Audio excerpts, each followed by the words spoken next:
Three-term GOP representative for Wyoming, Liz Cheney, suffered a crushing defeat in the state's primary.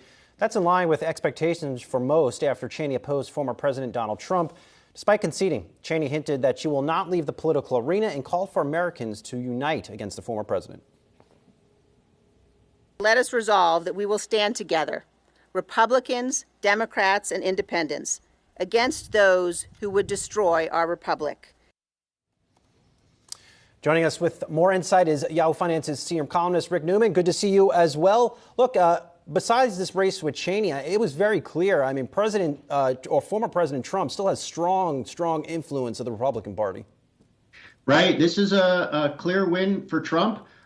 He has been against Cheney since she came out against him in 2021. And of course, she has been one of the leaders of the January 6th committee in Congress detailing everything Trump did leading up to the riots at the Capitol. So you're right, not a surprise. Wyoming is the Trumpiest state in the country. Trump got 70% of the vote in the presidential election there. So everybody saw this coming. I think the question for the Republican Party, it's clear that Trump still has an iron grip on the party.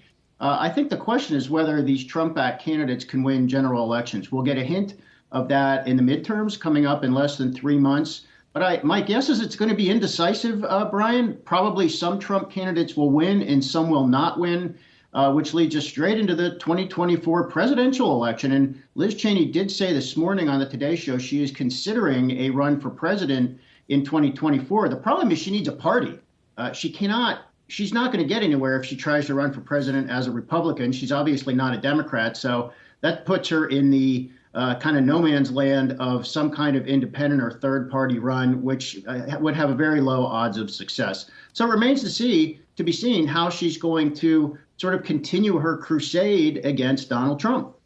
And so, speaking of people who are looking for a party right now, Andrew Yang tweeting this morning even about what had taken place in Wyoming and particularly what validation it gave to the kind of Trumpiest elements of the GOP as well, and that going into the midterm election. What does that kind of spell out to you?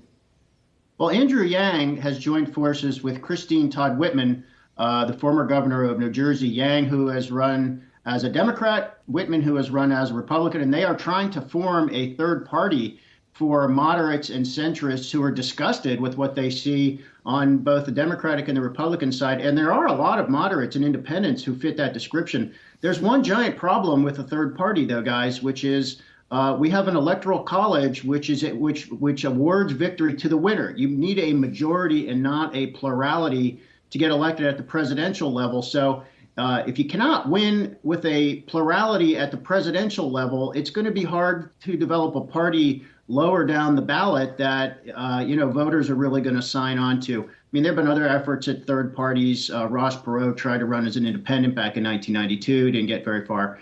So it's frustrating for a lot of people in the middle because they feel neither party represents them, but there's no party for them to align with that has their backs or represents their views. So it's a fascinating time in American politics. A lot of people are very concerned by where Trumpism might still be headed, but it's interesting.